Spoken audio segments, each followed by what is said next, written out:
As we saw even last week, without faith, it is impossible to please God. Faith is the substance of things hoped for, the evidence of things not seen.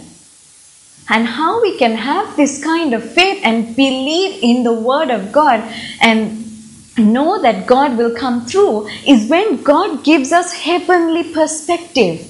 When God gives us the grace and the strength to see things the way He sees it.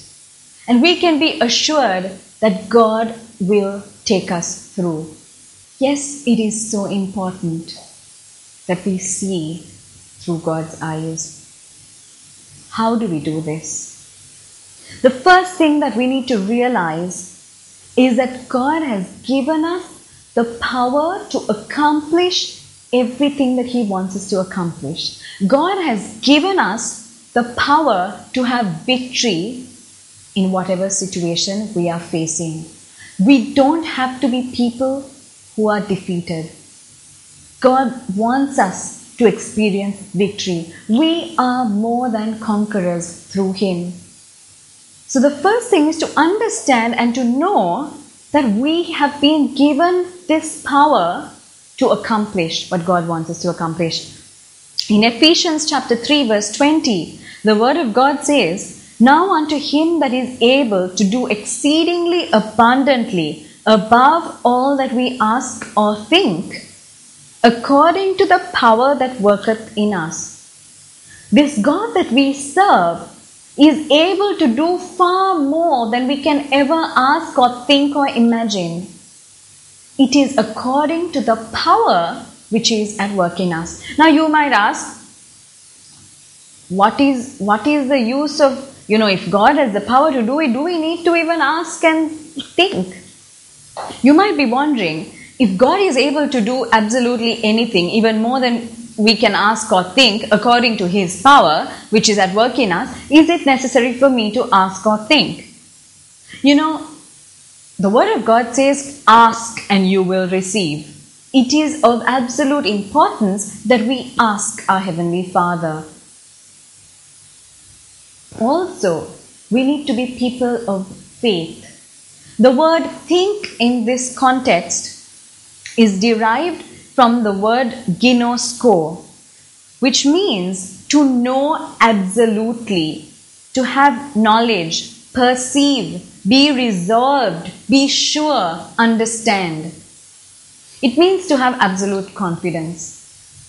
Therefore, the Word of God says that God is able to do more than we can ever ask or think. But that also means that we do need to ask and we do need to be confident of Him. But He, our God, in His sovereign power, is able to do even more than that. But how does He do this? It is according to the power which is at work in us. Now the word power is taken from the Greek word dunamis. Dunamis means miraculous power, and usually by implication itself, it is a miracle. By implication, it is a miracle in itself.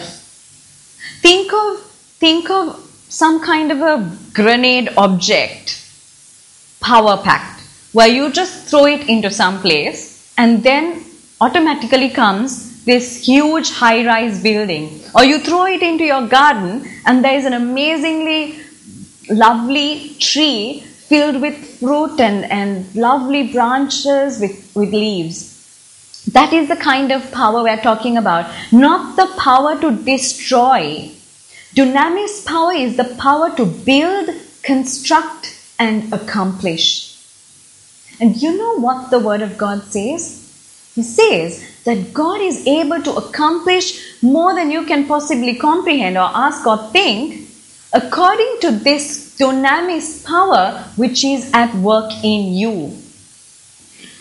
In Ephesians chapter 1 verses 19 and 20, the Bible refers to this inherent, this ability, which is the resurrection power of Christ, which is at work in our lives. The same power which raised Jesus from the dead is living inside of you. When we acknowledge Jesus as the Savior of our lives, when we acknowledge Him as the King and the Lord of my life, the Holy Spirit lives in me.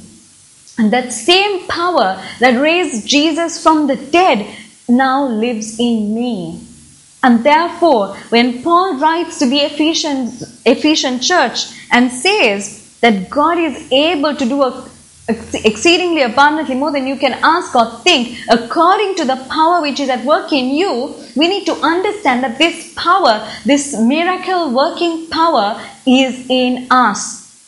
The first thing we need to do is to know that God has given us this power to have victory. And this power is in us by the Holy Spirit. Understand that in your situation today, whatever it is, it does not matter, because God has given His Holy Spirit. God has given you the power to have victory over it. Even over sin. It may be that you continually seem to just keep falling into the same thing. Understand that God has given you the power to get over it, to have victory in that area of your life. It may be a financial or a relational issue, but God has given you the power to have victory in that situation. And that power is within you by the grace of the Holy Spirit. The second thing we need to understand is that not only do we recognize that this power has been given to us, we need to also see the power. In Ephesians chapter 1 verses 17 to 19, Paul prays, he says that the God of our Lord Jesus Christ, the Father of glory, may give unto you the spirit of wisdom and revelation in the knowledge of Him, the eyes of your understanding being enlightened, that ye may know what is the hope of His calling, and what the riches of the glory of His inheritance in the saints, and what is the exceeding greatness of His power to usward who believe, according to the working of His mighty power. The language in Paul's prayer, as we read, is very similar. It has the same language as Elisha's prayer in the second book of Kings, as we read. Elisha prayed and said, God, open his eyes, open my servant's eyes, that he may see. And in the same way, Paul is praying for the Ephesian church and saying that the eyes of your understanding may be enlightened, that you may see the exceeding greatness of His power. It's not enough to only know that yes, there is power, that God has blessed me with power to have victory. I need to also see the power. I need to ask God and say, Lord, open my eyes. Give me your perspective. I want to see through your spectacles. I want to see this situation I am in right now. I want to see my life and everything that surrounds me with your perspective.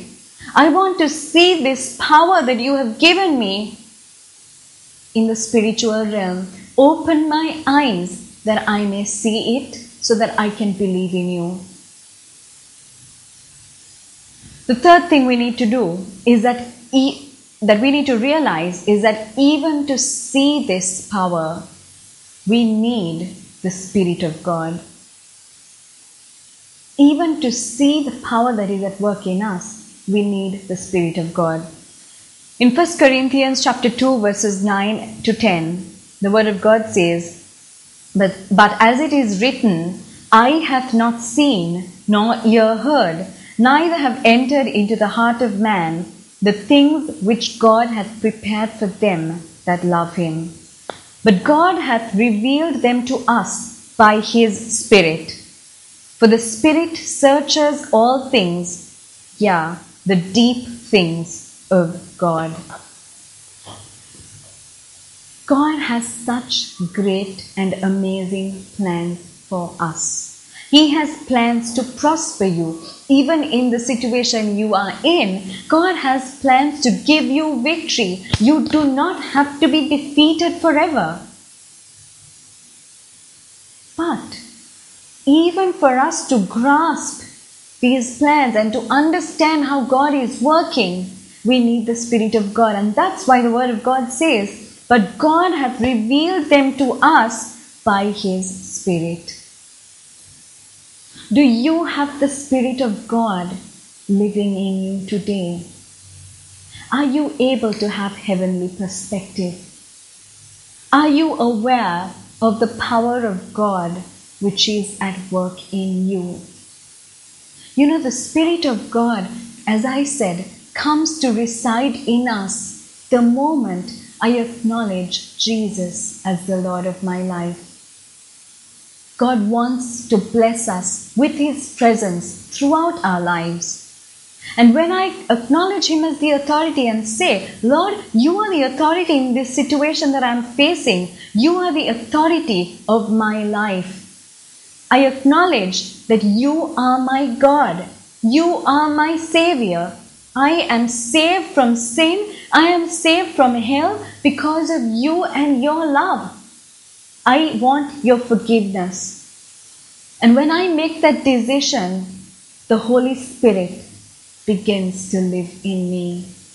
And when the Holy Spirit lives in me, I can be sure that whatever situation I am facing today, all I need to do is to go before the Lord and say, Lord, give me heavenly perspective. Show me, reveal to me what you are doing, what you are working behind the scenes. Friends, don't be governed by your circumstances. That is not the truth. The truth is what is going on actually in the spiritual realm, because it is the spiritual realm that will govern or that will determine the outcome of the natural. As we saw, Elisha and his servant were protected, and it says, the word of God says later on that the king of Syria, that they did not attack Israel again. That is the kind of victory that God can give us. He gives us His protection and His provision. He is with us so that we can experience the victory. But it is of essence that I see what He is doing. It is of essence that I see through the eyes of faith. I need the Lord to give me vision and perspective so that I can believe in Him, so that I can pass the promotion tests as we discussed last week, so that I can please Him through my acts of faith. If that is your prayer today and you want to say, Lord, I cannot see anything right now, but please, Lord, give me your perspective. Let's pray together. Lord, our Heavenly Father, I thank you for the battle belongs to you. Every battle of my life, be it a financial difficulty, a relational issue, a battle with sin, a battle with myself, a battle with people, something which I just seem to be losing all the time. Give me, oh God, the grace to see through your eyes, to know that you have given me the power to have victory. Give me the grace, O Lord, to see your power at work. Reveal it to me by your Spirit, so that I know that I am more than a conqueror in you. We thank you. In Jesus' name we pray. Amen. God bless you. Join me next week on Free to Fly.